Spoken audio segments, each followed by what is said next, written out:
எதிர்த்து பேசிட்டு வணக்கம். நேர்பட பேசு நிகழ்ச்சியில் உங்களை சந்திப்பதில் மகிழ்ச்சி.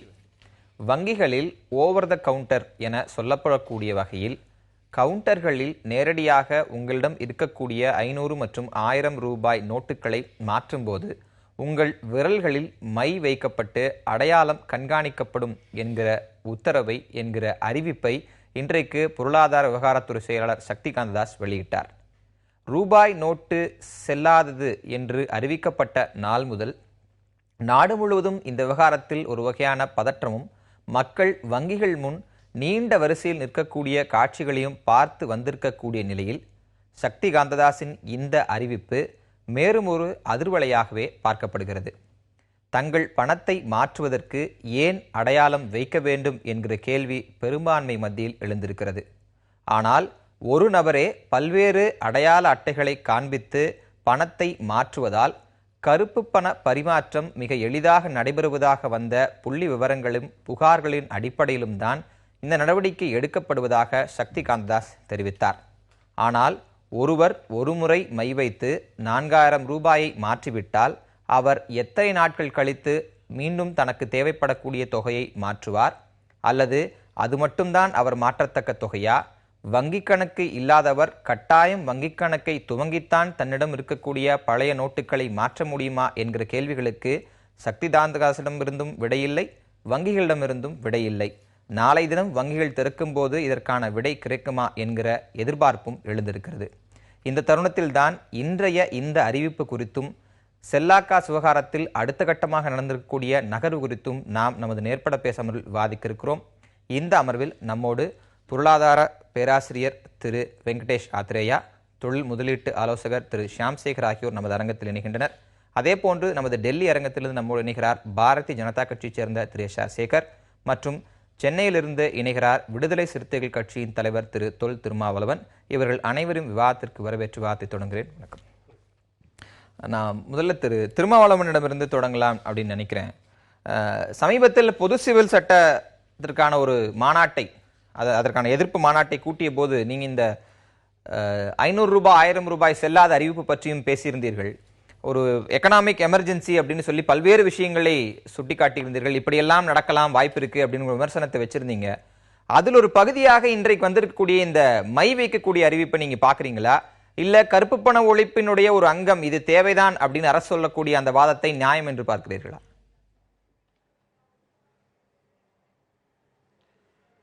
இந்த நடவடிக்கையை பொறுத்தவரையில் நம்முடைய பிரதமர் நரேந்திர மோடி அவர்களுக்கும் அவரை இயக்கி கொண்டிருக்கிற அதிகாரிகளுக்கும் ஒரு தெளிவான புரிதல் இல்லை, குளறுபடியாக அனைத்தையும் செய்கிறார்கள் என்பதை விரலில் மை வைக்கும் முடிவிலிருந்து நம்மால் அறிய முடிகிறது. ஒரு தொலைநோக்கு பார்வையோடு இந்திய அரசியலில் இத்தகைய நடவடிக்கையை துணிச்சலாக எடுத்திருக்கிறார் என்று பரவலாக பாராட்டுகள் குவிந்தாலும் கூட இதை நாம் நுட்பமாக ஆராய்ந்து பார்க்கிற போது மிக கடினமான எதிர்காலத்தை நாம் எதிர்கொள்ள வேண்டியிருக்கும். ஏழை எளிய மக்கள், அடித்தட்டு மக்கள், நடுத்தர வர்க்கத்தை சார்ந்தவர்கள், அரசு ஊழியர்கள் மிக கடுமையாக பாதிக்கப்படக்கூடிய ஒரு நிலையை இன்றைக்கு நாம் பார்க்கிறோம். இந்த பாதிப்பு மட்டுமில்லாமல் நம்முடைய எதிர்கால பொருளாதார நிலையே தடுமாற்றத்திற்குள்ளாகும் என்கிற நிலையை நாம் இன்றைக்கு உணர முடிகிறது. ஆகவே இந்த நடவடிக்கையை விடுதலை சிறுத்தைகளின் சார்பில் மிக வன்மையாக கண்டிக்கிறோம். ஏனென்றால் ஒரு நபர் 4500 ரூபாய் வரையிலும் பணம் வங்கியிலே மாற்றிக்கொள்ளலாம் என்று அறிவித்து இப்போது இதன் மூலம் ஏராளமானவர்கள் கருப்பு பணத்தை பதுக்கி வைத்திருப்பவர்கள் அப்பாவி மக்களை பயன்படுத்தி வங்கியிலே வரிசையில் நிற்க வைத்து பணமாற்றத்தை செய்து கொண்டிருக்கிறார்கள் என்று அச்சப்பட்டு இன்றைக்கு மீண்டும் அடித்தட்டு மக்களின் அடிவயிற்றை இன்றைக்கு தாக்குகிற நிலையில் அரசு ஈடுபட்டிருக்கிறது. ஒரு நபர் எத்தனை முறை பணம் எடுத்து விட முடியும்? 10 முறை எடுத்தால் கூட அல்லது 20 முறை எடுத்தால் கூட அவரால் 1 லட்சத்துக்கு மேல் எடுக்க முடியாது. 10 முறை எடுத்தால் 45,000, 20 முறை எடுத்தால் அது 90,000. ஆக அதற்கு மேல் ஒருவரால் தொடர்ந்து போய் எடுக்க முடியாது. ஏற்கனவே சில நடைமுறைகளை அரசு அறிவித்திருக்கிறது. அவர்கள் ஒரு அடையாள அட்டையை காண்பிக்க வேண்டும், ஒரு தாளில் எழுதி இவ்வளவு ரூபாய் எனக்கு பணம் வேண்டும் என்று எழுதி கொடுக்க வேண்டும் என்கிற நடைமுறை இருக்கிறது. அந்த ப்ரொசீஜர்ஸ் எனஃப். அப்படி இருக்கிற போது ஒருவரே திரும்ப திரும்ப வருகிறார் என்று சொல்லுவது உள்ளபடியே வேதனை அளிக்கிறது. இதை விட மோசமாக ஒரு குடிமகனை, சாமானியனை எவராலும் கொச்சைப்படுத்தி விட முடியாது, அவமதித்து விட முடியாது. உள்ளபடியே மோடி அரசு நிதானமாகத்தான் இந்த முடிவுகளை எடுக்கிறதா என்கிற ஐயத்தையும் இது எழுப்பியிருக்கிறது. திரு திருமாவளவன், பினாமிகள் பேர்ல, அதாவது ஒரு பெரும் நிறுவனங்கள் தங்கள் எடுக்கக்கூடிய தொழிலாளர்கள் இல்ல பிறரை பயன்படுத்தி, குறிப்பாக இந்த ஜன்தன் வங்கி கணக்கில் வைத்திருக்கிறவெல்லாம் பயன்படுத்தி தங்களிடம் இருக்கக்கூடிய ரூபாய்களை மாற்றுகிறார்கள். அதை தடுப்பதனுடைய ஒரு பகுதி தான் இந்த விரல்ல மை வைக்கிற ஏற்பாடு அப்படின்னு சொல்ற அரசின் வாதத்தை நீங்க எப்படி பாக்குறீங்க? அதாவது அகில இந்திய அளவில் வரி ஏய்ப்பாளர்கள் யார் யார், கருப்பு பண முதலைகள் யார் யார், இதை மிக எளிதாக இந்திய அரசின் உளவுத்துறையின் மூலம் கண்டுபிடிக்க முடியும், அவர்களை அடையாளம் காண முடியும். அப்படி குறிப்பிட்ட ஒரு 100 பேர் அல்லது 200 பேர், அதிகபட்சம் போனால் ஒரு 1000 பேர் என்று எடுத்துக்கொண்டால் கூட அவர்களை அடையாளம் கண்டு அவர்கள் மீது நேரடியான ஒரு தாக்குதலை, சர்ஜிக்கல் ஸ்ட்ரைக் என்று சொன்னார்களே, அப்படிப்பட்ட ஒரு ஃபோக்கஸ்டு சர்ஜிக்கல் ஸ்ட்ரைக், அப்படிப்பட்ட ஒரு நுட்பமான நுண்ணிய தாக்குதலை அவர்கள் மீது நடத்தியிருக்க வேண்டும். அதுதான் சிறந்த ஆட்சி நிர்வாகம். 10 பேர் இருக்கிற இடத்தில் 2 பேர் திருடர்கள் என்பதனால் 10 பேரையும் நிர்வாணப்படுத்தி சோதனை செய்வது என்பது எவ்வளவு கொச்சைத்தனமானதோ அப்படித்தான் இதுவும் இருக்கிறது. 2 பேர் திருடர்கள் என்றால் அந்த 2 பேரை மட்டும் அடையாளம் காண்பதில் தான் ஆட்சி நிர்வாக திறன் உள்ளது. அப்படி எங்களால் கண்டுபிடிக்க இயலவில்லை, எனவே 10 பேரையும் நாங்கள் சோதிப்போம், அனைவரையும் நிர்வாணப்படுத்துவோம், இதில் அவமானம் எதுவும் இல்லை, உங்கள் சட்டையை கழற்றி சொன்னாலும் நீங்கள் அரசுக்கு ஒத்துழைப்பு கொடுங்கள் என்று கேட்பது உள்ளபடியே வேதனை அளிக்கிறது. ஆகவே பினாமி சொத்துக்களை கண்டுபிடிக்க வேண்டும் என்றால் அது அரசால் முடியும். ஒரு டாப் 100, டாப் 200 அல்லது டாப் 1000 இவர்கள் யார் என்று தெரியாதா? தொழிலதிபர்கள் யார் என்று தெரியாதா? பெரிய பெரிய கான்ட்ராக்டர்ஸ்கள் யார் என்று தெரியாதா? பெருமுதலாளிகள், தரகு முதலாளிகள் யார் என்று தெரியாதா? வெளிநாடுகளிலே பணத்தை பதுக்கி வைத்திருப்பவர்களுடைய பட்டியலை அந்தந்த நாடு சுவிட்சர்லாந்தும் பனாமாவும் ஏற்கனவே தங்களுடைய பட்டியலை வெளியிட்டிருப்பதாக நாம் அறிகிறோமே, அது அவர்கள் அந்த பட்டியலில் இடம்பெற்றவர்கள் நம்முடைய பிரதமருக்கு தெரியாதா?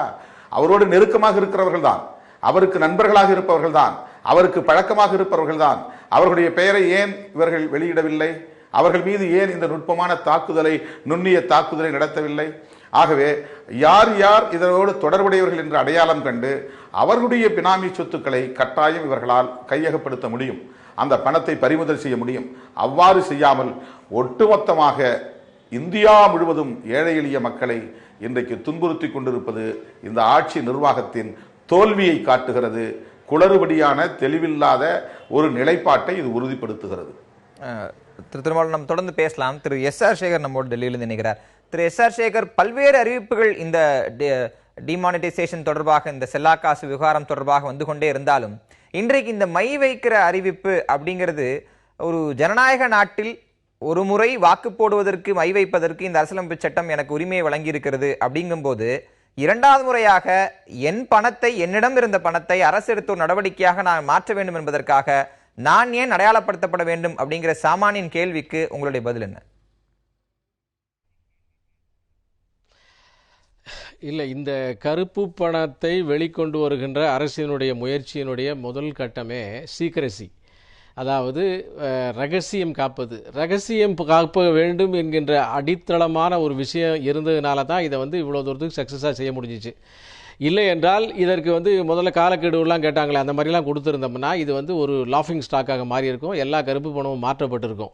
அதனால் வரிசையாக அந்த சீக்கிரஸை மெயின்டைன் பண்ணுகின்ற விஷயத்தில் தான் இவ்வளோ இடர்பாடுகளும் இவ்வளோ கஷ்டங்களையும் மக்கள் சந்திக்க வேண்டியிருக்குது. குறிப்பாக முதல் 2 நாளைக்கு அப்புறம் ஏடிஎம்ல பணங்கள் போடப்பட்டு அது வரிசையாக வர ஆரம்பிச்சது. மறுபடியும் ஒரு செக்குக்கு 10,000 அது 12,000 மாறிச்சு, 4,000 4,500 மாறிச்சு. இப்போ இந்த கருப்பு கையில் மை வைப்பது என்பது ஒவ்வொரு சாமானிய மனிதனும் அவனுக்கு கிடைத்த உரிமையை அடுத்தவர்கள் எடுத்துக்கொண்டு போய்விடக்கூடாது என்பதற்காக இப்போது நிறைய புகார்கள் வர ஆரம்பிச்சிச்சு. இந்த புகார்களில் சில பண முதலாளிகள் எல்லாம் தங்களிடம் வேலை பார்ப்பவர்களை வாடகைக்கு அமர்த்து அதை செய்கிறார்கள் என்ற புகாரெல்லாம் வர ஆரம்பிச்சது. சாதாரணமாக நேற்றைக்கு முந்தா நாளெல்லாம் ஓரளவுக்கு ஆங்காங்கே கூட்டம் குறைவாக இருந்ததெல்லாம் இப்போ கூட்டம் ஜாஸ்தியானதுக்கு காரணம் தனிப்பட்ட வகையிலே எடுப்பவர்கள் எண்ணிக்கை குறைந்து போய் இதே மாதிரியாக வாடகைக்கு போவதாக வந்த புகாரினுடைய அடிப்படையில் சாமானிய மனிதனுக்கு அந்த பணம் போகாமல் இருக்கக்கூடாது, அவனுடைய உரிமை பறிக்கக்கூடாது, அவனுக்கு கிடைக்க வேண்டியது கிடைக்காமல் இருக்கக்கூடாது என்பதற்காகத்தான் அவனுடைய உரிமையை மீட்பதற்கான முயற்சி. இப்போ கூட நம்ம தேர்தலில் 98-99% மக்கள் சாதாரணமாக தான் ஓட்டு போடுறாங்க. ஒரே 1% தான் கள்ள ஓட்டு அந்த மாதிரி வருகிறது. அந்த கள்ள ஓட்டு வரக்கூடாது என்பதற்காக தான் இந்த மையை வைத்து அவர்களை தனிமைப்படுத்துகிறோம். அதே மாதிரியாக இந்த பண விவகாரத்தில் திரும்ப திரும்ப ஒரே நபர் 3-4 வங்கிகளில் எடுத்து சில பேருடைய கையாளாக செயல்படுகிறார். அதன் மூலமாக சாமானிய மக்களுக்கு கிடைக்க வேண்டியது கிடைக்காமல் போய்விடக் கூடாது என்பதற்காக இந்த மையை அரசாங்கம் பயன்படுத்தி அதன் மூலமாக தனி மனிதனுடைய உரிமை இது டூப்ளிகேட் ஆகுது அப்படின்னு நீங்க சொல்ற வாதத்தை முழுமையாக நான் ஏற்றுக்கொள்கிறேன். ஆனால் ஏற்கனவே அரசு முறையாக இதை திட்டமிடவில்லை அப்படிங்கிற சிக்கல் எங்க வருதுன்னா, இது போன்ற என்ட்ரிஸை நீங்க கம்ப்யூட்டரைஸ் பண்ணிருக்கீங்க. ஒருவர் ஒரு அடையாள அட்டையை கொடுக்கும் போது அது ஒரு நெட்வொர்க் உள்ள அவரோட பேர்ல 4000 அப்படின்னு பதிவாகி இணையம் மூலமாக இணைத்திருந்த ஒரு சிஸ்டத்தை செய்திருந்தால் ஒருவர் எத்தனை முறை வேணாலும் பணம் எடுக்கலாம், அது அக்கௌண்ட்ல வருமே. கம்ப்யூட்டரைஸ் செய்யாம வெறும் கைகளில் விண்ணப்பங்களாக எழுதி கொடுத்து அது எந்த விதமான ரெக்கார்டும் இணையம் போன்ற விஷயங்கள் இல்லாதனால தான் இந்த பிரச்சனை உங்களுக்கு வருது. அதை செய்யாமல் என் விரலில் மை வைப்பதன் மூலமாக எப்படி அதை தடுத்துட முடியும்னு நினைக்கிறீங்க? செம்மல் கேட்குற கேள்வி ரொம்ப நியாயமான கேள்வி, நல்ல கேள்வி. திட்டமிடாமல் இதையெல்லாம் இணைக்காமல் இதை திட்டமிட்டு இதையெல்லாம் இணைத்து ஏற்கனவே 5000க்கு பதிலாக 500க்கு பதிலாக வேற 100 நோட்டுகளை அறிவித்து 100 ரூபாய் அறிவித்து எல்லா விதமான ஏடிஎம்மையும் டீகோடு கரெக்டாக பண்ணி எல்லாத்திலையும் ஸ்டாக் வச்சு அப்புறமா இதை அறிவிச்சா ஒரு சின்ன சிக்னல் கொடுத்த உடனே இந்தியா முழுசும் எல்லாருக்கும் தெரிஞ்சு போகும். 100 ரூபாய் எக்ஸ்ட்ரா அடிக்கிறாங்கன்னு தெரிஞ்ச உடனே கள்ளப்பணக்காரர்கள் மாற்ற ஆரம்பித்து விடுவார்கள். எனவே இது திட்டமிடப்பட்டிருக்கிறது. ஆனால் திட்டமிடப்பட்டு ஒரு குறிப்பிட்ட முக்கியமான நபர்கள் மட்டும் திட்டமிட்டிருக்கிறார்கள். எனவே திட்டமிடுதல் வெளிப்படையாக தெரிந்திருக்குமே ஆனால் நிச்சயமாக அத்தனை பேருக்கும் இந்த கருப்பு பண ஒழிப்பு என்பது ஒரு செல்லா காசாகி இருக்கும். ஆகவே தான் உண்மையிலே யாருக்கும் தெரியாமல் மிக சீக்கிரட்டாக வைத்திருந்து செயல்படுத்துவது நோக்கம். இது இந்த மாதிரி பிரச்சனைகள் ஏற்கனவே இருக்கிற பிரச்சனைகளை அப்போது நாம் சந்தித்து சரி செய்து மக்களுக்கு வருகின்ற பிரச்சனைகளை சரி செய்து கொண்டிருக்கிறோம். அதனால்தான் இங்கே திட்டமிடுதல் என்கின்ற பேச்சுக்கு இடமில்லாமல் போய்விட்டது. நான் சில கேள்விகளுக்கு பதில் சொல்ல விரும்புகிறேன். நான் என்னுடைய தினசரி அலுவல்களை விட்டு கொடுக்கணும், இல்ல அரசுக்காக நாட்டுக்காக பொறுத்துக் கொள்ளணும் அப்படின்னு நீங்க தொடர்ச்சியாக சொல்லக்கூடியதை கூட ஏற்றுக்கொள்ளலாம். ஆனா என்னுடைய கேள்வி, ஒருவர் ஒரு முறை இந்த மையை வைத்தவுடன் 4000 ரூபாய் அவருக்கு நீங்க கொடுக்குறீங்க, அடுத்த நாளே அவருக்கு ஒரு எமர்ஜென்சி வருது, 5000 செலவாகுது, 6000 செலவாகுதுன்னா பணத்தை தன்னிடம் இருக்கக்கூடிய பணத்தை கூட மாற்ற முடியாத ஒரு நிர்கதி நிலைக்கு அந்த சாமானியன் போவாரு. அதை அரசு யோசிக்கவில்லையா? இந்த அறிவிப்புல கூட இன்றைக்கு வரைக்கும் ஒருவர் எத்தனை முறை மை வைக்கலாம், எந்தெந்த வங்கிகளுக்கு போலாம், 1 விரலா 2 விரலா இல்ல 5 விரலா 10 விரலா, இது எந்த விதமான தெளிவும் இல்லாமல் வெறும் மை வைக்கப்படும் அப்படின்றும் இன்று முதல் அமல்படுத்தப்படும் அறிவிச்சிட்டாங்க. பல வங்கிகள்ல மையே இல்ல, நாளைக்கு தான் மை வரும் அப்படிங்கிறாங்க. இது போன்ற குளறுபடிகளுக்கு என்ன காரணம்? இதுல என்ன சீக்ரெசி மெயின்டைன் பண்ண வேண்டியது இருக்கு? இல்லை இந்த சீக்ரெசி ஏற்கனவே மெயின்டைன் பண்ணினதனுடைய காரணமாகத்தான் இவ்வளவு இடர்பாடுகளை சந்திக்க வேண்டியிருந்தது. இல்லாவிட்டால் ஒரே நாளில் கள்ளப்பணம் வெள்ளை பணமாக மாறி இருக்கும். கருப்பு பணக்காரர்களை தொடர்ந்து வெள்ளை பணக்காரர்களாக மாறி இருப்பார்கள். இந்த வரலாற்று முக்கியத்துவம் வாய்ந்த இந்த விஷயம் ஒரு விஷயம், அதாவது ஒரு மதிப்புக்குரிய விஷயமாக ஏழைகளுக்கு பயந்திருக்கிற விஷயமாகவே மாறி இருக்காது. இதுல சீக்ரெசிலாம் கிடையாது. இப்ப தொடர்ந்து எல்லா ஏடிஎம் முன்னாலேயும் எல்லா பேங்குகள் முன்னால 3-4 தடவைகளை மாற்றுகிறார்கள். இல்ல மிக முக்கியமான விஷயம் பார்க்க வேண்டியது செம்மல் என்னவென்று சொன்னால், எனக்கு கிடைக்க வேண்டிய உரிமை வேறொருவன் தட்டி பறித்து செல்கிறான். அவன் வேற ஒரு ஆளுடைய ஏஜென்டாக செயல்படுகிறான். அந்த ஆளுடைய அதன் மூலமாக எனக்கு கிடைக்க வேண்டிய உரிமை போயிடுச்சு. அந்த உரிமையை நிலைநாட்டுவதற்காக அரசாங்கம், ஏழையினுடைய உரிமையை நிலைநாட்டுவதற்காக அரசாங்கம் செய்கிறது. நீங்க கேட்கிற கேள்வி, இன்னொரு கையில விரல் வைக்கலாம், எந்த கையில வைக்கலாம், மை இடது கையில வைக்கலாமா வலது கையில வைக்கலாமா, திடீரென்று அடுத்த வாரத்தில் என்னங்கிறதெல்லாம் ஹைபோதெட்டிக்கல் கொஸ்டின். நான் கேட்கிறேன், இது வருவதற்கு வாய்ப்பு இருக்கிறது. யாராவது ஒரு சிலருக்கு வருவதற்கு வாய்ப்பு இருக்கிறது. ஆனால் ஒரு திட்டம் போடுகின்ற போது எல்லாவற்றையும் கருத்தில் கொண்டு போடுகிறோம். ஒரு மொத்தமாக இந்த திட்டத்தினுடைய நோக்கம் செயலற்று போய்விடக் கூடாது என்பதற்காக போடுகிறோம். எனவே நான் எனக்கு இருக்கிற சந்தேகத்தை கேட்கிறேன். ஒரு அறிவிப்பு வருகிறது, ஒரு அறிவிப்பை சொல்கிறார், இனிமேல் பணம் ஓவர் த கவுண்டர் மாற்றக்கூடியவங்களுக்கு விரலில் மை வைக்கப்பட்டு அவர்கள் அடையாளம் கண்காணிக்கப்படும் அப்படின்னு சக்திகாந்த் தாஸ் அறிவிக்கிறாரு. அதை பற்றி அன்றைக்கு சாய்ந்த அந்த சில மணி நேரங்களில் பல வங்கி மேலாளர்களை தொடர்பு கொண்டு நான் கேட்கிறோம். அவர்களுக்கு எந்த விதமான தெளிவும் இல்லை. இந்த நிமிடம் வரை எந்த விதமான தெளிவும் மக்களிடம் இல்லைங்கிறத நான் கேட்கிறேன். ஹைப்போதெட்டிக்கலா எதையுமே கேட்கல. என்னுடைய சிம்பிளான ஒரு கேள்வி, நீங்களே கூட பதில் சொல்லலாம். ஒருவருக்கு ஒரு முறை ஒரு மை வைத்து 4000 ரூபாய் மாற்றிவிட்டால் எனக்கு அடுத்த தேவைக்கு நான் எப்போது மாற்றிக்கொள்ள முடியும்? அரசினுடைய அறிவிப்பு என்ன?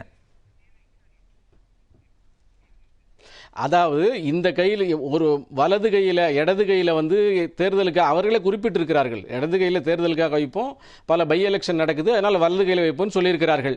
இது வந்து ஒரு இந்த மாதிரி பணம் மாற்றுவது ஒரு சாதாரணமாக ஏழைக்கு நீங்கள் எடுத்துங்களேன், ஒரு வாரத்துக்கு 4000 ரூபாய்க்கு மேலே ஒரு குடும்பத்துக்கு செலவாகுதுன்னா அவங்க ஏழையாக இருப்பதற்கு வாய்ப்பு இல்லை. இப்போ வந்து அண்ணன் திருமாவளவன் சொன்னார், ஒரு 10 முறை எடுப்பார், 20 முறை எடுப்பார், அதுக்கு மேலே எடுப்பார்னு சொல்லி. 20 முறை எடுக்கிறவர் ஏழையாக இருக்க முடியாது. 20 முறை எடுப்பவர் யாரோ ஒருவருடைய கையால் தான் இருக்க முடியும். ஏழையா இருக்கிற 20 முறை 80,000 ரூபாய் ஒரு வாரத்தில் தொடர்ந்து எடுக்க முடியாது. அவன் ஏழையினுடைய லிஸ்ட்ல வர முடியாது.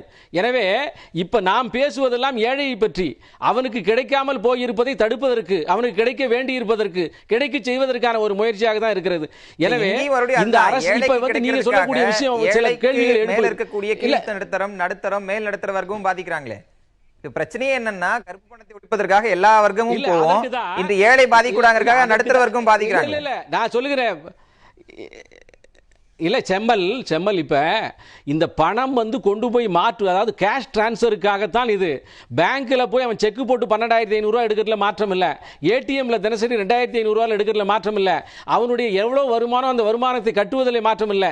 இன்னைக்கு கூட நம்முடைய இந்த டெல்லி ஸ்டூடியோவுக்கு பக்கத்தில் எக்கச்சக்கமான பேர் பணத்தை கட்டுவதற்காக வரிசையில் நின்று கொண்டு தான் இருக்கிறார்கள் இந்த நேரத்தில் கூட. அதனால் பணம் கட்டுவதற்கு எந்த ஒரு மாற்றமும் இல்லை. எனவே இதில் அந்த ஒரே ஒரு கிளாசிபிகேஷன் மட்டும் சொல்லுகிறோம். அந்த கிளாசிபிகேஷன் நீங்கள் சில கேள்விகளை கேட்டீர்கள். ஏற்கனவே இருக்கிற பல பிரச்சனைகளை தெரிந்த உடனே இந்த அரசு மறுபடியும் அதற்கான நிவாரணம் கொடுத்திருக்கிறது. ஒருவேளை இது பிரச்சனையாக இருக்குமானால் பின்னால் மறுபடியும் இருக்கு, நாளை மறுநாள் நிவாரணம் வரும். அது மட்டுமல்ல, இது 2-3 நாட்களிலே இந்த நிலைமை சகஜமாகிவிடும். பல ஊர்களில் பல இடங்களிலே இப்போது வங்கிகளிலே ஆள் இல்லை, ஏடிஎம்ல மட்டும்தான் ஆள் இருக்கிறார்கள். 10,000 ரூபாய் 12,000 வாங்குறவங்களும் வாங்கிட்டு போயிட்டாங்க. அதே மாதிரி இந்த கேஷ் மாற்றுபவர்கள் கூட எண்ணிக்கை குறைந்து வருகிறது. எனவே இந்த பணம் அதிகமாக பம்ப் செய்யப்படுகின்ற போது இந்த நிலைமை வெகு விரைவிலே சீராகிவிடும். ஒரு அதிகபட்சமாக 3-4 நாட்களில் இந்த நிலைமை வெகு விரைவாக சீராகிவிடும் என்று தான் நானும் கருதுகிறேன், அரசும் கருதுகிறது, வங்கியாளர்களும் கருது கொண்டிருக்கிறார். நம்ம தொடர்ந்து பேசலாம். திரு எஸ்.ஆர். சேகர் சொன்னதிலிருந்து ஒரு எண்ட் பாயிண்ட் வரணும்னா, வங்கி கணக்கு இல்லை என்றால் என்னிடம் 4,500 ரூபாய் இருந்தால் கூட அந்த 500 ரூபாயை மாற்றுவதற்கு நான் வங்கி கணக்கை திறந்தே ஆக வேண்டும் அப்படி ஒரு கட்டாயம் ரொம்ப யதார்த்தமாக கண்ணில் தெரியுது. எல்லாரையும் இந்த வங்கி சிஸ்டத்துக்குள்ள கொண்டு வரதுக்கான தொடர் நடவடிக்கைகளில் கடைசி நடவடிக்கைகள் லேட்டஸ்ட் நடவடிக்கையாக இந்த மை வைக்கிறத பார்க்கலாமா? அது ஒரு பக்கம் ஓடிட்டு இருக்கு. அதாவது தொடர்ந்து நம்ம வந்து ஒரு பிளாஸ்டிக் பணியை நோக்கி செல்ல வேண்டும், கிரெடிட் கார்டு காமி நோக்கி போகணுங்கிற கருத்து தொடர்ந்து முன்வைக்கப்படுது. ஆனால் யதார்த்தமான உண்மை என்னென்னா, இன்றைக்கு இந்தியாவில் ஒரு 46% பேங்கிங் அக்கௌண்ட்ஸ் வச்சுருக்கிறவங்க மேக்ஸிமம் பல்வேறு கணக்கில் பார்த்தீங்கன்னா, இன்டர்நெட் கனெக்டிவிட்டி 22% நாட்டில், ஒரு 19% வந்து மின்சார தொடர்பு கூட கிடையாது. யதார்த்தமாக நம்ம கேஷ்லேருந்து பிளாஸ்டிக் மணியை நோக்கி வளர்ந்த நாடுகள் சென்ற மாதிரி செல்ல வேண்டும் என்று நம்ம ஒரு கொள்கைகள் ஏற்றுக்கொண்டால் கூட அதற்கான கட்டமைப்பு இன்றைக்கு இல்லை. அதை நோக்கி செல்வதற்கு பல காலம் பிடிக்கும். இது எல்லாருக்கும் தெரிந்த விஷயம் தான், தெரியாத விஷயம் இல்லை. ஆனால் இது ஒரு புஷ் தொடர்ந்து கொடுக்கப்படுது. அப்போ அதனால தான் நீங்கள் பார்த்தீங்கன்னா பேடிஎம் வந்து பிரம்மாண்டமான விளம்பரம் எடுத்தான் இந்த அறிவிப்பு வந்த உடனே. அப்படிப்பட்ட ஆட்களுக்கு நல்ல காலம் அது, அவங்க நல்லா இதில் பணம் பண்ணிட்டு இருக்கிறாங்க. இப்போது என் பாயிண்ட் என்னென்னா, இந்த மை வந்ததா இல்லையா, மைசூர்லேருந்து வரணுமா இல்லையான்னு நம்ம இந்தியன் பேங்க் ஜெனரல் மேனேஜர் கூட நீங்கள் பேசிகிட்டு இருந்தார். அதுக்கு பின்புலமாக சில விஷயங்கள் நான் பகிர்ந்து கொள்ளணும்னு நான் நினைக்கிறேன். நீங்கள் கேட்ட கேள்வியோட நேரடியாக தொடர்பு இல்லாட்டா கூட, ஒன்று, கருப்பு பணம் ரொக்கமாக வைத்திருப்பார்கள் என்று கருதுவதிலே ஒரு பிரச்சனை இருக்குது. 2012-13 பிறகு நடந்த வருமான வரி ரெய்ட்ஸ் மூலமாக நமக்கு கிடைக்கின்ற புள்ளிவரம் என்னன்னு சொன்னால், மறைக்கப்பட்ட வருமானத்தில் 6% மட்டுமே ரொக்கமாக இருந்திருக்கிறது. பெரும்பகுதி வந்து சொத்துக்களாக மற்ற வடிவங்கள் இருந்திருக்கிறது என்பதுதான் யதார்த்தம். ஆகவே ஏதோ ரொக்கத்தை பிடிச்சிட்டா நீங்கள் கருப்பணத்தை முடிச்சுவீங்கன்னு நினைப்பது பொருத்தம் அல்ல. ஒன்று. ரெண்டாவது, ஒரு 4 காரணங்கள் அவங்க சொல்கிறாங்க.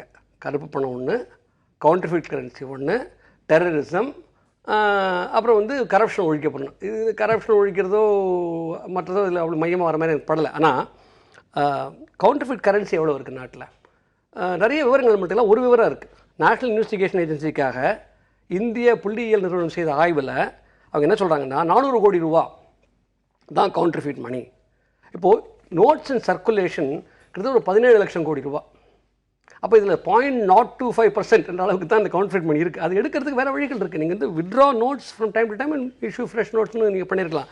இவ்வளோ பெரிய டிஸ்ரப்ஷன் ஏற்படுத்தணுங்கிறது அதுக்கு அவசியம் இல்லை. உண்டு. மூணாவது, இப்போது நீங்கள் வந்து இந்த 2000 ரூபா நோட்டு என்ன சொல்கிறாங்க, ஏடிஎம்மில் ரீகால்குலேட் பண்ண வேண்டியிருக்குன்னு சொல்கிறாங்க. இதில் ரகசியத்துக்கு இடமே இல்லை. நீங்கள் ஏற்கனவே இருக்கிற ஏடிஎம்னுடைய சைஸில் 2000 நோட் பிரிண்ட் பண்ணியிருக்கலாம். அதில் ஒன்று ரீகால்குலேட் பண்ண பிரச்சனை வந்திருக்காது. ஸோ தயாரிப்பெல்லாம் பண்ணிடணும் என்று சொல்வது ஏற்றுக்கொள்ள முடியாது. பல தயாரிப்புகள் செய்ய தவறியிருக்கிறார்கள் என்பது தான் உண்மை. ரகசியம் காப்பதற்காக மட்டும் அப்படி செய்யவில்லை என்று தான் நான் பாயிண்ட் அவுட் பண்ண விரும்புகிறேன்.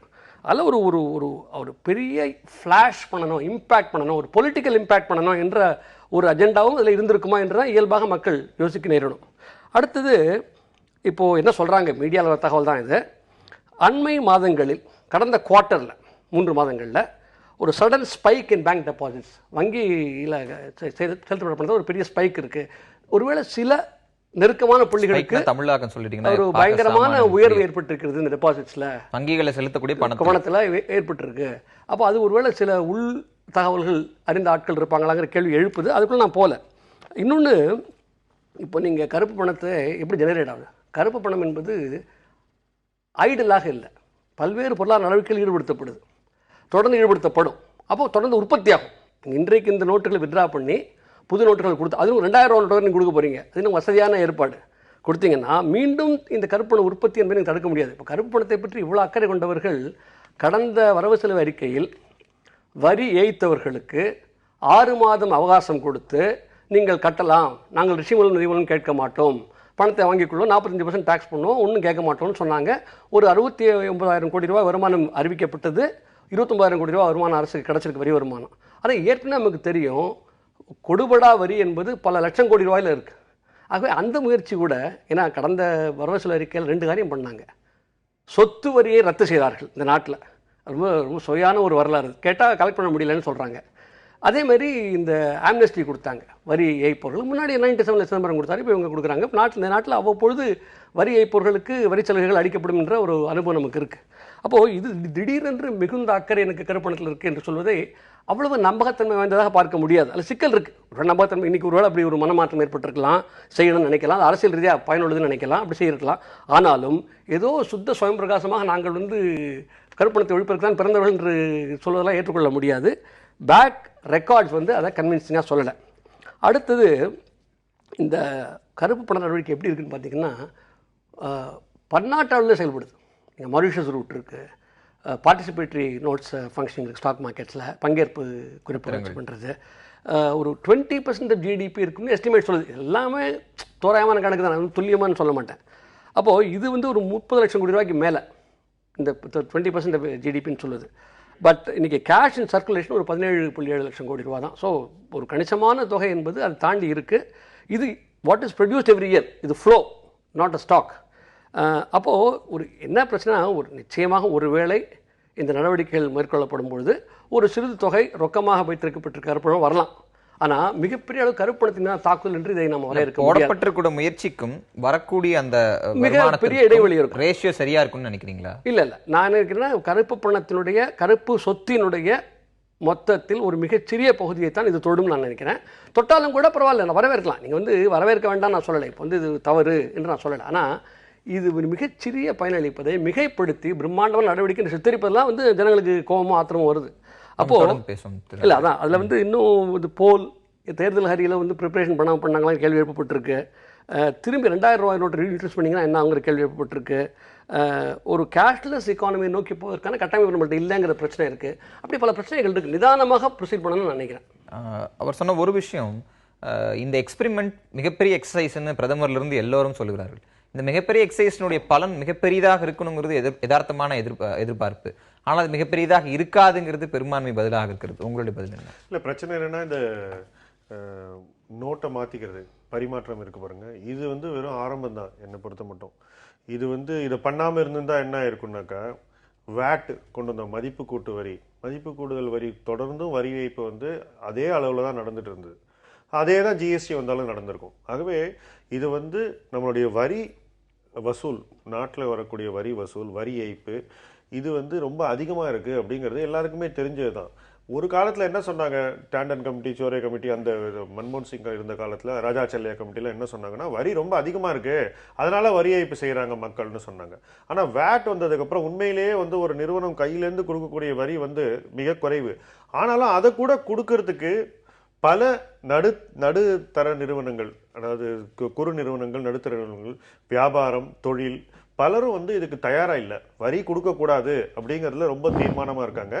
வரி கொடுக்காதனால இந்த பணத்தை எடுத்து என்ன பண்ண போறாங்க? ஒன்று பணமா வச்சுப்பாங்க, இல்லை சொத்துக்கள் வாங்குறாங்க, இல்லை தங்கம். இந்த 3 விஷயத்துல தான் வந்து இந்த பணம் போறது. இது ஒரு தொழிலாவே நடந்துட்டு வருது. உதாரணத்துக்கு 8ஆம் தேதி 8 மணிக்கு அவர் அறிவிக்கிறாரு. அன்னையிலிருந்து, அந்த வினாடியில் இருந்து இந்த பணமாற்ற தொழில் வந்து ஒரு விஸ்வரூபம் எடுத்திருக்கிறது தான் உண்மை. 1 மணி 2 மணி வரைக்கும் நகை கடைகள் திறந்திருந்தன இன்னைக்கு இரவு. இப்ப அதை எடுத்து அரசு இப்ப நடவடிக்கை எடுத்திருக்காங்க. அதுக்கப்புறம் அடுத்த நாள்ல இருந்து அதே போல இன்னைக்கு பலர், இப்ப சென்னையிலேயே வந்து சில பகுதிகளில் வந்து ஒரு ஆள் வந்து 100 பேரை வேலைக்கு அமர்த்துறாரு. அவங்க கையில 2 வீலர் இருக்கணும், அவங்க கையில கேஷ் கொடுத்துருவாரு, அவங்க அடையாளங்கள் எல்லாம் ரெடி பண்ணிப்பாங்க. ஒரு பேங்க்கு கவர் போட்டா ஒவ்வொரு பேங்கா போய் இந்த பணத்தை மாத்திக்கிட்டு வராங்க. சோ ஒரு ஆள் ஒரு நாளைக்கு 1 லட்சம் மாத்தினா, இந்த 50 நாள் மாத்தினா 50 லட்சம் ரூபாய் முடிஞ்சு போச்சு. இப்ப இதே போல 50 லட்சம் ஒரு ஆள் மாத்த முடியும்னாக்கா அப்ப 10 பேர் வச்சா 5 கோடி ரூபாய் மாத்திக்கலாம். அதுதான் கேக்குறேன். இந்த தொழில் இதெல்லாம் பாசிபிளா நடக்குதுங்க, கண் கூட நடக்குது. நீங்க போய் பாருங்க, கண் கூட நடக்குது, செஞ்சிட்டு இருக்காங்க. இப்ப நான் வந்து துளியுமே இது நடக்கல, இது மாதிரி பினாமி டிரான்சாக்ஷன் நடக்கலன்னு நான் சொல்லவே இல்லை. ஆனால் நீங்க சொல்லக்கூடிய அந்த நம்பர்ஸ், அதை வந்து நீங்க மை வச்சு தடுக்கிற லெவலுக்கு வரணுமா? மை என்பது வந்து ரொம்ப சாதாரணமாக பார்த்துட முடியாது இல்ல. நீங்க ஒவ்வொரு தனி மனித ஒரு சிட்டிசனோட செல்ஃப் ரெஸ்பெக்ட்ல ஆரம்பிக்கிற ஒரு விஷயமாகத்தான் அதை பார்க்க வேண்டியது. அதாவது சுயமரியாதை உள்ள யாருமே வந்து இன்னொருத்தருக்கு வந்து பண பரிமாற்றம் பண்ணி கொடுக்க கூடாது. ஆனா இந்தியாவில் வந்து பணமாற்ற தொழில் வந்து ஹவாலான்னு சொல்லிக்கிறோம், இல்ல இந்த இது ஹவாலான்னு சொல்ல முடியாது. பட் பணமாற்றம் இந்தியாவில் ரொம்ப ஒரு மதிக்கத்தக்க தொழிலா நடந்து வருது பல ஆண்டுகளாக. இதனால யார் பாதிக்கப்படுறான்னு நினைக்கிறீங்க? அதுதான் கேட்கிறேன். சுயமரியாதை இருக்கிற நான் மாத்தாத போது எனக்கு ஏன் மை வைக்கணும்? சுயமரியாதை இல்லாமல் யார் அந்த தொழிலை செய்கிறார்களோ அவர்களை கண்காணிக்கிறதுக்கு நான் அவர் திரு சேகர்ட்ட கேட்ட மாதிரி கம்ப்யூட்டரைஸ் பண்ணுங்க, வேற மெக்கானிசமை கொண்டு வாங்க. ஏன் என் சுயமரியாதை விளையாண்டு என் நேர்மையை சோதிச்சு பார்க்கணும்? நான் தவறாம எலெக்ஷன்ல போய் வாக்கு போடுவேன், தவறாமல் வரி கட்டுவேன், இப்படி இந்த அரசியல் சட்டத்தினுடைய எல்லா விஷயங்களுக்கும் உட்பட்டு நிற்கக்கூடிய எனக்கு எதற்காக மை? அதாவது இன்னைக்கு சமுதாயத்துல வந்து நேர்மையான இருக்கிறவங்களுக்கு வந்து ஒரு முறை தான் பாதிப்பு. இது புரியுதா உங்களுக்கு? ஒரு தடவை தான் இது பாதிப்பு. மறுபடியும் அவங்க போய் அந்த இடத்துல போய் நின்று இதை வாங்க வேண்டிய அவசியமே இருக்காது. ஃபர்ஸ்ட்.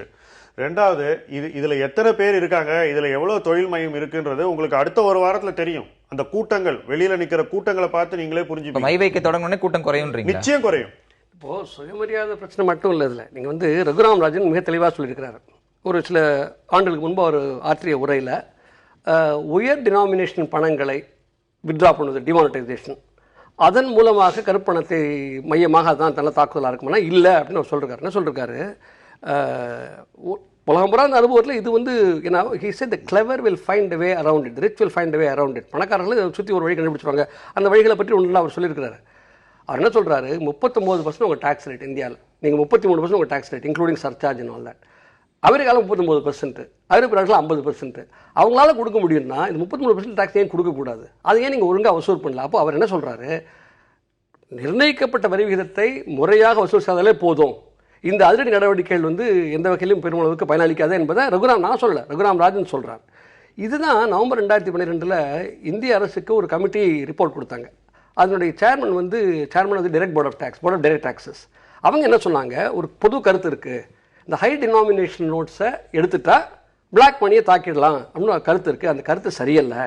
முறையாக தொடர்ந்து வரி ஏய்ப்பவர்களை பர்சியூ பண்ணி, அதாவது அவங்களுக்கு ஆம்னெஸ்டி கொடுக்காம, அவங்களுக்கு வந்து பாதுகாப்பு கொடுக்காம, அவங்களுக்கு வந்து அவ்வப்பொழுது சலுகை கொடுக்காம, முறையாக பர்சியூ பண்ணி உள்ளே போட வேண்டிய ஒன்று உள்ளே போட்டிங்கன்னா சரி வரும். அதுக்கான அரசியல் திராணி இல்லைன்னா நடக்காது.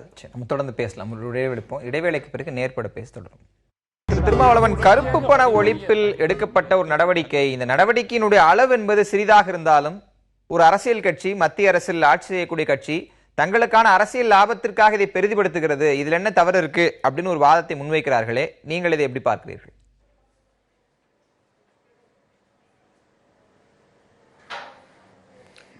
முதலில் கருப்பு பண ஒழிப்பா கருப்பு பண மீட்பா என்கிற ஒரு விவாதத்தையும் நாம் நடத்தியாக வேண்டும். நீங்கள் சொல்லும் போதே கருப்பு பண ஒழிப்பு நடவடிக்கை என்று சொன்னீர்கள். கருப்பு பண ஒழிப்பு என்பது வேறு, கருப்பு பணம் மீட்பு என்பது வேறு. நம்முடைய பிரதமர் அவர்கள் தேர்தலுக்கு முன்பு கருப்பு பணத்தை எல்லாம் நான் மீட்பேன், குறிப்பாக வெளிநாடுகளில் பதுக்கி வைக்கப்பட்டிருக்கிற பணத்தை மீட்டு வந்து ஒவ்வொரு குடிமகனின் வங்கி கணக்கிலும் 15 லட்சம் ரூபாய் நான் டெபாசிட் செய்வேன் என்று சொன்னார். கருப்பு பணத்தை மீட்பது என்பது அந்த பணத்தை மறுபடியும் வெள்ளையாக்கி புழக்கத்தில் விடுவது, மக்களுடைய பயன்பாட்டுக்கு அனுமதிப்பது, அதுதான் கருப்பு பண மீட்பு. நம்முடைய பிரதமர் அவர்கள் இப்போது எடுத்திருக்கிற நடவடிக்கை கருப்பு பண மீட்பு என்பது மிக மிக கணிசமான குறைந்த அளவில் தான், கணிசமான அளவு கூட அல்ல, மிக மிக குறைந்த அளவு. ஒரு தனிநபர் 2.5 லட்சம் ரூபாய்க்கு மேல் வங்கியில் பணம் செலுத்த முடியாது என்று ஒரு ரெஸ்ட்ரிக்ஷன், ஒரு கட்டுப்பாடு விதித்து விட்டார்கள். ஆகவே பல ஆயிரம் கோடி அல்லது பல லட்சம் கோடி பதுக்கி வைக்கப்பட்டிருக்கிற பணம் வெளியிலே வருகிற போது மிக மிக குறைந்த அளவில் மட்டும்தான் அதை வெள்ளையாக்க முடியும். மிச்ச பணத்தை அவர்கள் ஒன்று புதைக்க வேண்டும் அல்லது எரிக்க வேண்டும் என்கிற நிலைக்குத்தான் இது தள்ளும். இது சரியான நடவடிக்கையா என்பதை நாம் பார்க்க வேண்டும். அப்படி கருப்பு பணத்தை அழிக்கிற வேலை அல்லது ஒழிக்கிற வேலையால் அதை ஈடுகட்டுவதற்கு புதிய ரூபாய் நோட்டுகளை அச்சிட வேண்டும். இப்போது 2000 ரூபாய் நோட்டுகளை அச்சிடுவதற்கே கிட்டத்தட்ட 12,000 கோடிக்கு மேல் அரசு செலவு செய்திருப்பதாக தெரிய வருகிறது. இந்த 1000 ரூபாய்களை பதுக்கி வைத்தவர்கள் இனி 2000 ரூபாய்களை பதுக்கி வைப்பார்கள். ஆகவே பண பதுக்குதல் என்பது, கருப்பு பணம் என்பது தொடர்ந்து நீடிக்குமே தவிர இதனால் எந்த விதமான ஒரு புரட்சிகர முன்னேற்றமும் நிகழாது என்பதுதான் நம்முடைய கருத்து. 6% தான் கருப்பு பணம் என்பதே ஒட்டுமொத்தத்தில். கருப்பு பணத்தோடு நேரடியான தொடர்புடையதுதான் கள்ளப்பணம். கருப்பு பணம் இருப்பதால் தான் கள்ளப்பணம் உருவாகிறது. கள்ளப்பணம் இல்லை என்றால் இந்த அட்மினிஸ்ட்ரேஷனே இயங்காது, தேசமே இயங்காது. சொல்லப்போனால் அது சட்டப்பூர்வமான தவறு தான், தேச விரோதமான நடவடிக்கை தான், மக்கள் விரோத நடவடிக்கை தான். ஆனால் கருப்பு பணத்தை பதுக்கி வைப்பதால் அதனால் ஏற்படுகிற வேக்யூம், அதனால் ஏற்படுகிற ஒரு இடைவெளி, ஒரு காலித்தன்மை, அதை இட்டு நிரப்புகிற வேலையை இந்த கள்ளப்பணம் தான் செய்கிறது. அது இல்லை என்றால் அட்மினிஸ்ட்ரேஷன் இல்லை, எக்கனாமியே இல்லை. ஒரு பேரலல் அட்மினிஸ்ட்ரேஷன், ஒரு பேரலல் ஒரு மேனேஜ்மெண்ட், ஒரு நிர்வாகத்தை கள்ளப்பணம் நடத்துகிறது. கருப்பு பண நடவடிக்கையை ஒழிப்பதா, கருப்பு பணம் என்கிற அடையாளத்தோடு இருக்கிற நோட்டுகளை ஒழிப்பதா என்பதுதான் நம்முடைய மோடி அவர்கள் எடுத்திருப்பது. நோட்டுகளை, ரூபாய் நோட்டுகளை ஒழிக்கிற நடவடிக்கையை தவிர கருப்பு பண நடவடிக்கை அல்ல. பிளாக் மணி ஆக்டிவிட்டிஸ் என்பது வேறு, பிளாக் மணி மேனேஜ்மெண்ட் என்பது வேறு, பிளாக் மணி நோட்ஸ் என்பது வேறு. இப்போது இவர் எடுத்திருக்கிற நடவடிக்கை என்பது குறிப்பிட்ட சில ரூபாய் நோட்டுகளை ஒழிப்பது, அவ்வளவுதான். ஆகவே இந்த விஷயத்தை நாம் விமர்சிக்கிற போது இதில் ஏதோ நாம் அரசியல் ஆதாயம் தேடுவதற்காக பாரதிய ஜனதா கட்சியின் மீது குற்றம் சுமத்துவதாக கருத வேண்டாம். அது காங்கிரஸா இருந்தாலும் சரி, அல்லது இன்றைக்கு மம்தா பானர்ஜியாக இருந்தாலும் சரி, இடதுசாரி கட்சிகளாக இருந்தாலும் சரி, இன்றைக்கு விடுதலை சிறுத்தைகள் கட்சியாக இருந்தாலும் சரி, ஒரு கோட்பாட்டு அடிப்படையில் தான் இதை பார்த்து விமர்சிக்கிறோம் என்று கருத வேண்டுமே தவிர அரசியல் ஆதாயம் தேடுவதற்கு மோடி அவர்கள் இதை செய்கிறார் என்று சொல்லுவதனாலேயே அரசியல் ஆதாயம் தேடுவதற்கு நாம் எதிர்க்கிறோம் என்ற விமர்சனத்தை எதிர் விமர்சனமாக வைப்பதை என்னால் ஏற்க முடியவில்லை. கருப்பு பண ஒழிப்பு, கருப்பு பண மீட்புக்கு அந்த வேறுபாட்டை மிக அழகாக நீங்க பதிவு செஞ்சீங்க. ஆனால் அரசு தொடர்ச்சியாக பதிவு செய்து கொண்டிருப்பது, நாங்கள் கருப்பு பணத்தை ஒழிக்கிறோம், சுவிஸ் வங்கி போன்ற இடங்களில் இருந்த கருப்பு பணத்தை மீட்டு கொண்டு வந்து கொடுக்கிறோம் அப்படின்னு சொல்றாங்க.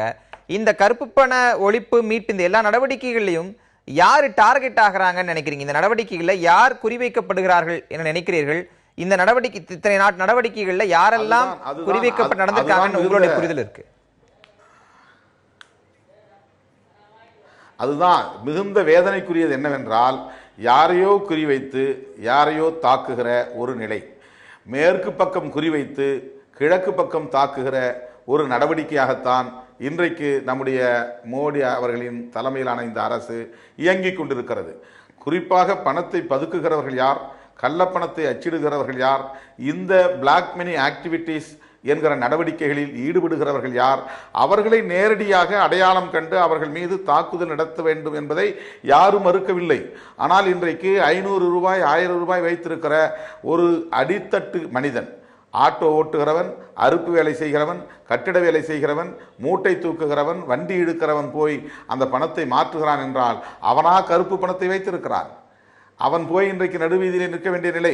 நம்முடைய அன்பு சகோதரர் சேகர் அவர்கள் பேசுகிற போது சொன்னார், ஒரு ஆள் 4000க்கு மேல் அதிகமாக பணம் எடுத்தால் அவன் ஏழையாக இருக்க முடியாது, அவன் பணக்காரனாக இருப்பான் என்று சொன்னார். ஒரு வாரத்திற்கு 4000 ரூபாய்க்கு மேல் அவன் என்ன செலவு இருக்கிறது என்று கேட்டார். சரி, சாதாரண ஒருவனுடைய குடும்பத்திலே 1 லட்சம் ரூபாயோ 2 லட்சம் ரூபாயோ செலவு செய்து ஒரு திருமண நிகழ்ச்சி நடந்தால் அவன் அந்த 1 லட்சம் ரூபாய்க்கு எங்கே போவான்? அவன் கையில் இருக்கிற அந்த 1 லட்சம் ரூபாயை மாற்ற வேண்டாமா? அவனுக்கு அது தேவை இருக்காதா? நடுத்தர வர்க்கத்தை மறந்து விட்டார்களா?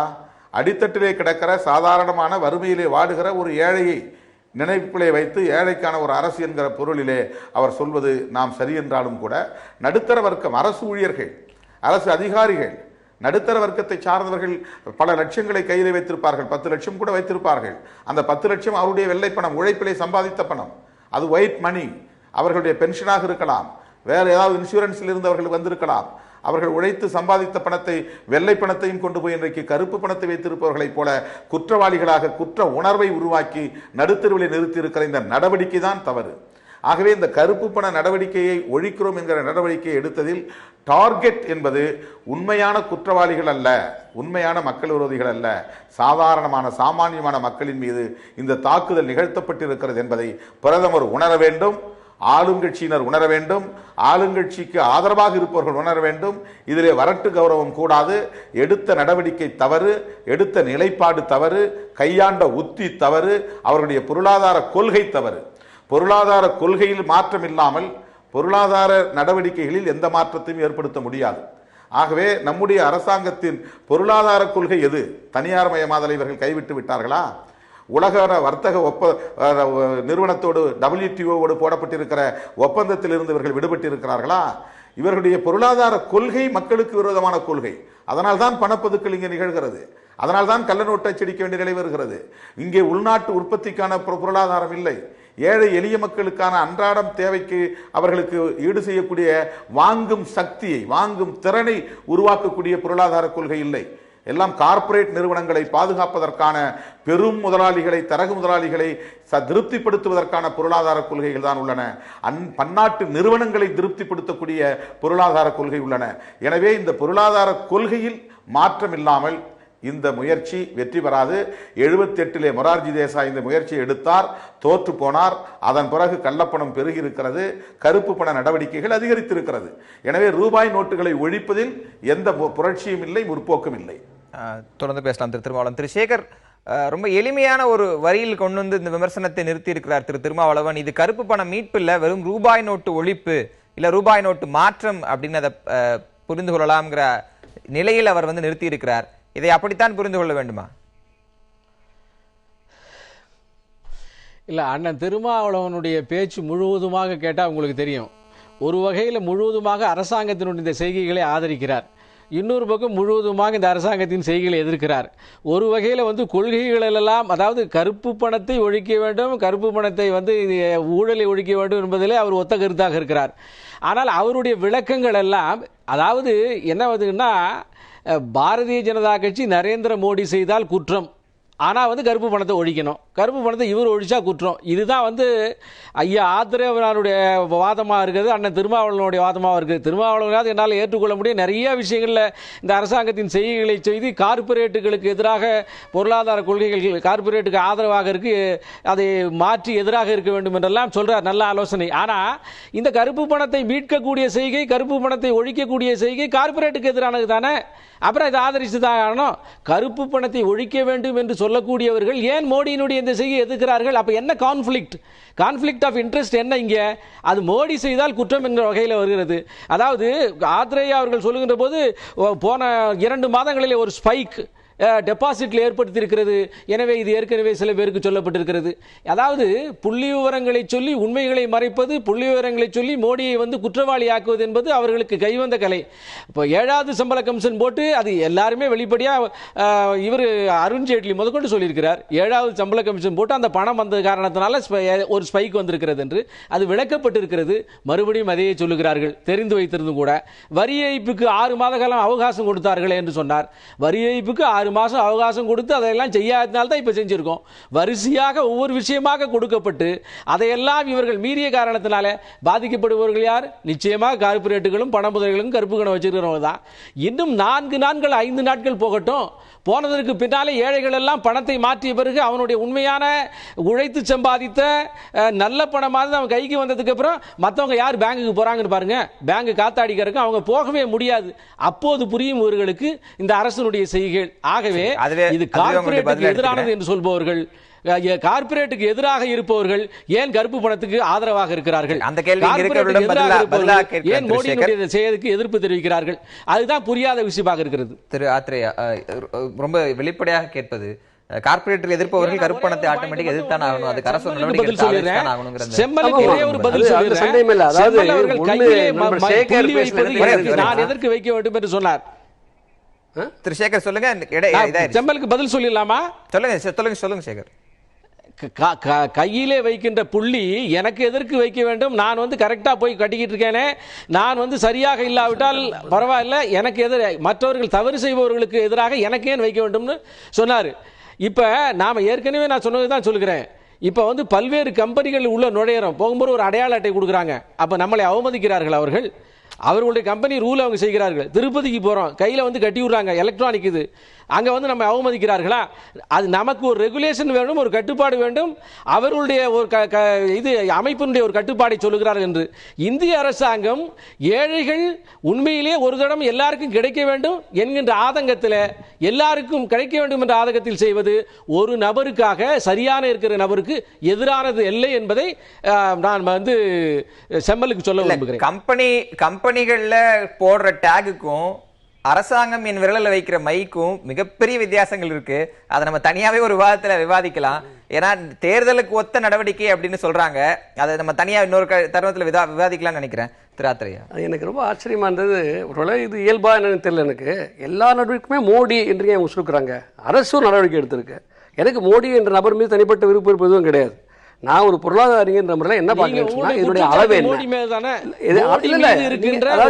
சொல்லிட்டீங்க சார், நீங்க பேசிட்டீங்க, என்ன பேச விடுங்க. என்ன நான் கேட்டேன், நீங்க சொல்ல பூரா கேட்டுக்கிட்டேன், மரியாதையா கேட்டேன். நீங்க பொறுமையா இருங்க. என்ன பாயிண்ட்னா, நான் என்ன சொன்னேன், ரொக்கமாக விற்கப்படுகின்ற கருப்பு பணம் மொத்த கருப்பு சொத்தில் 6% இல்லைன்னு சொல்லட்டோம். அதே மாதிரி கவுண்டர்ஃபைட் நோட்ஸ் என்பது டோட்டல் கரன்சி இன் சர்க்குலேஷன்ல மிகச்சிறிய 0.025%. ஆக இந்த நடவடிக்கை கருப்பு பணத்தையே வெளியே கொண்டு வரதை நான் சொல்லலை. ஆனால் என்ன சொல்கிறோம், இது அவர் சொல்கிறார் இல்லை கார்பரேட்டுகளுக்கு எதிரான நடவடிக்கை என்று. அது வந்து நம்ப தகுந்ததாக இல்லை. இது வந்து பெரும்பாலும் மாட்ட போகிறவங்க யாருன்னு சொன்னால், ரொக்கமாக பணத்தை வச்சுக்கிட்டு கார்பரேட்ஸ் ரொக்கமெல்லாம் வச்சுக்க மாட்டாங்க. Much more smart than this. They have their own mechanism for laundering money outside the country. ஹவாலா ரூட் இருக்குது, ஓவர் இன்வாய்சிங் எக்ஸ்போர்ட்ஸ் இருக்குது, ஏகப்பட்ட வாய்ப்பு அவங்களுக்கு இருக்குது. இன்னும் is he playing games with me? அதனால் இதில் மாட்ட போகிறது ஒரு ஓரளவுக்கு சொஃபிஸ்டிகேட்டடாக இல்லாத ஒரு செக்ஷன் மாட்டோம். பட் இன்னொன்று நீங்கள் யோசிக்கணும், இந்தியா போன்ற ஒரு நாட்டில் கேஷ் எக்கானமி தான் பெரும்போது மக்கள்கிட்ட இன்றைக்கி இருக்குது. ஒரு கல்ச்சர் என்னன்னு சொன்னால், பணம் மிச்சம் தான் சேவ் பண்ணி வைப்பாங்க. சேவ் பண்ணி வைக்கப்பட்ட ரொக்கம் எல்லாமே பிளாக் மணி நீங்கள் நினைக்க வேண்டாம். So there is a problem. Ultimately நம்ம என்ன முயற்சி பண்ணுறோம்னா, கிராஜுவலாக ஒரு பிளாஸ்டிக் மணியை நோக்கி கொண்டு போகணும், கிரெடிட் கார்டு கொண்டு போகணும்னு சொல்கிறோம். அது தவறு இல்லை, ஒரு டெவலப்ட் எக்கானமியில் அப்படி இருக்குது. பட் அதற்கான கட்டமைப்புகளை உருவாக்க வேண்டியிருக்குன்னு நான் சொல்கிறேன். இந்த அரசை எதிர்த்தோ குறிப்பிட்ட நடவடிக்கை எதிர்த்தோ மட்டும் நான் பேசலை. அது அப்படி நினைக்க வேண்டிய அவசியம் இல்லை நண்பர் சேகர். ஆஸ் அன் எக்கானமி என்னோட சந்தேகங்களை முன்வைக்கிறேன். நீங்கள் அதில் வந்து ஒரு இன்டென்ஷன் கண்டுபிடிச்சிங்கன்னா அது உங்கள் சௌரியம். நான் இன்டென்ஷனோட வைக்கல, கிளியராக கேட்குறேன். 6% of total money is held as cash. What is a big deal? இது சமய ஆக்டிவிட்டி, எஸ். அதில் கூட வரப்போது பெரும்பாலும் இதில் பயங்கரமான தயாரிப்பு பண்ணிக்க முடியாத ரகசியம்னு சொன்னார். அல்ல, நான் cave you example 2000 Ruby notes. ஒன்றும் இல்லை, 500 ரூபி நோட்ஸை முதல்ல ப்ரொடியூஸ் பண்ணிருக்கலாமே, அல்லது 500,000 ரெண்டையும் இது பண்ணுறதுக்கு 1000 மட்டும் பண்ணியிருக்கலாமே. There are so many possibilities யார். அதில் 87% ஆஃப் நோட்ஸ் இன் சர்க்குலேஷன் வந்து 500, 1000ன்னு சொல்கிறாங்க. அதில் 49-35 ப்ரொபோர்ஷன் வருது. நிச்சயமாக மொராஜி கூட 5000 தரம் பண்ணார். இந்த நடவடிக்கை வேறு விதமாக செய்யப்பட்டிருக்கலாம். இது அதற்கான தயாரிப்புகளை செய்திருக்க முடியும், ரகசியத்தை காத்துக்கொண்டே செய்திருக்க முடியும். இதெல்லாம் அவர் மறுத்தாருன்னா அது அவருடைய சௌரியம். இதை எனக்கும் இந்த அரசு பற்றி விமர்சனத்துக்கு சம்பந்தம் இல்லை. என் கருத்தை நான் முன்வைக்கிறேன், அவ்வளோதான். நம்ம தொடர்ந்து பேசலாம். ரொம்ப விதான விவாதங்களால உங்கள் அனுமதியோடு இந்த விவாதத்தை இன்னும் சில நிமிடங்கள் நீட்டித்து ஒரு இடைவேளை விடுகிறேன். இடைவேளைக்கு பிறகும் நேர்பட பேசு தொடரும், காத்திருங்கள்.